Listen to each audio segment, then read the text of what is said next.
દ્વારકામાં આજે ચૈત્રી પૂર્ણિમાના પાવન પર્વે ભક્તિના રંગે રંગાયું છે। વહેલી સવારથી જ ભગવાન દ્વારકાધીશના દર્શન કરવા માટે ભક્તોનું કેડિયારું ઉભરાયું હોય તેવા દ્રશ્યો સર્જાયા છે।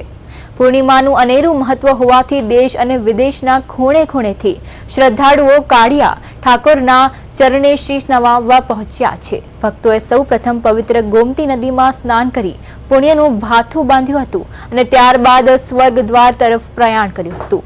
56 સીડી અને સ્વર્ગદ્વાર તેમજ મોક્ષ દ્વાર પર ભક્તોની કિલોમીટરો લાંબી લાઈનો જોવા મળી રહી છે।